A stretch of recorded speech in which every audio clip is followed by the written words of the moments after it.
Thank you. Well, I'm proud and pleased to be home this morning. I've had long roots here in Victorville, having moved here in 1973 with my family. Father was in the military at that time. And this was a town of about 10,000 people, I think, back at that time. And our people here from Victorville, actually, is from the area. I'm pleased to hear from Victorville. So you remember 10,000 people, I think, then not even a single McDonald's in the whole city. So that tells you how barren the landscape was when you don't even have McDonald's in your town. But I have, so I've seen a lot of things happen here. Still have family here, and over that time, myself started working in fast food. I've worked at the cement plant down across the tracks in D Street, busting rocks and doing manual labor over the years. So I was pleased some 30 years later, through a number of different series of opportunities, to have the privilege of serving as the Secretary of Business, Transportation, and Housing here for the state of California, and having responsibility for the statewide transportation system and the infrastructure network across a number of sectors. And I'd say that we spent a lot of time trying to move large projects, attract more private investment into the system. And one of the things that I think is important to keep in mind, one is that infrastructure, of course, is a long-term, very long-term proposition. You know, it's a little bit like those of any of you out there have pets. You know, every year for you and me is 7 years for your dog. You know, so every year, you know, 1 year in infrastructure is about 7 years, really, when things really, as things really play out. And that's both a challenge, but I think an opportunity. It's a challenge because when you see a project like we're talking about today, and you hear about the jobs opportunities, many people, I think, have difficulty setting their expectations, understanding that I think this is a good time to have the conversation because we're much closer to it now than in many years prior. But I got associated with this project maybe 3-4 years ago because as secretary, I was authorized to grant access to the state right-of-way to do the development, at least on the California side. And even at that time, there were people who would call up and want to know when the contracts are coming or when the jobs are coming. And so it's very important for people to understand, you know, where the project is and how much time you may have between what you read in the newspaper and when you may actually have some opportunity. So that's one point I would make. The other is, I hope we'll talk a little bit this morning about, I think, the importance of matching the workforce and with the project opportunity. So in other words, this is a major construction project, and we hope there will be jobs associated with the maintenance of it, and we hope it will be a catalyst to many other types of projects. But it will be important for all of you in the room and those who hope to participate to understand the nature of your services, your capabilities, and what you do, and so you can understand whether it will be in high demand with this project. And maybe if the answer today is no, you still have some time to do some retooling, some retraining, some partnering, some joint venturing that was alluded to maybe get in the game when projects come along. So I would just say let's keep in mind today that we're talking as much about a project that is, we hope is here now, but it's still going to take some years to get things ramped up, and so you still have time to prepare. Thank you, Dale. Good morning, everyone. I guess I come from a broader perspective in looking at this as national president over a number of contractors throughout the country in various disciplines, and also having major corporate partners as a part of our organization. And I also am a contractor and a construction manager. So I sit in the shoes and live it every day. NAMEC is my voluntary job.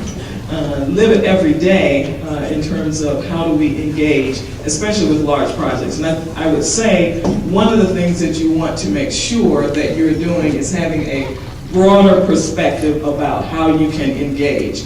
As you heard as you heard the speaker earlier talk about the vast ancillary businesses and opportunities that will be a part of this process, you want to think more globally about where the opportunities are, not just singularly for this particular project, the rail project itself.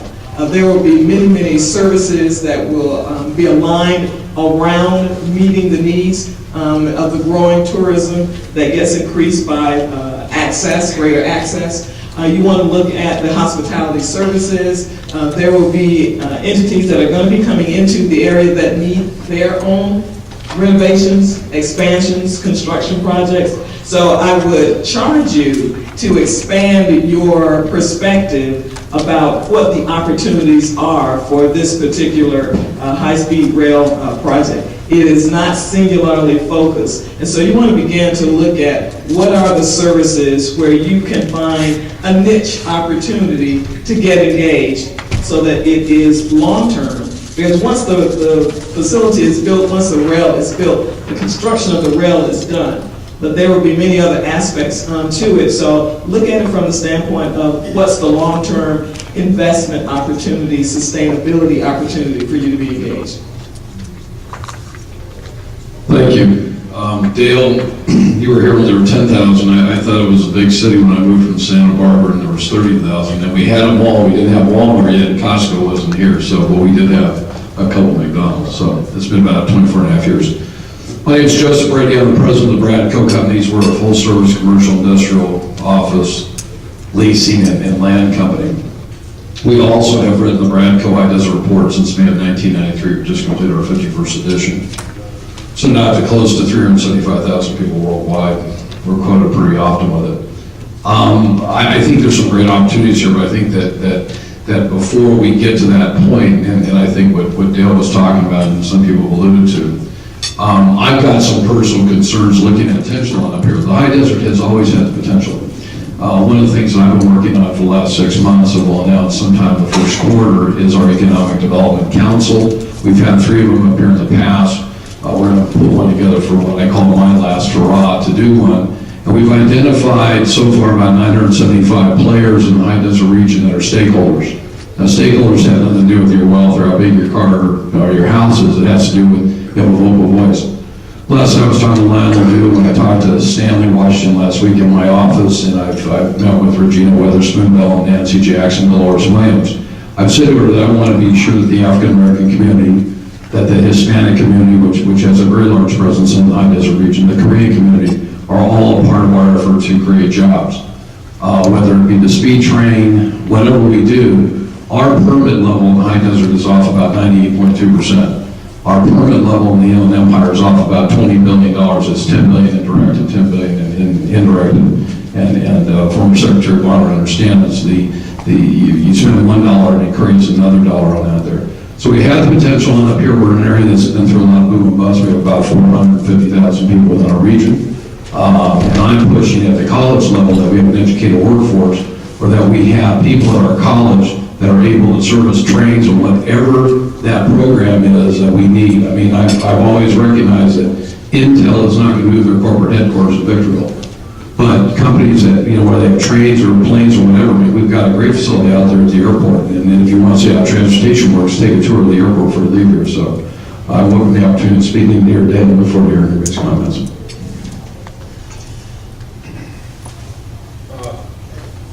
Is this on? Yeah. Since we didn't really have much time for Q&A, we've just been bombarded.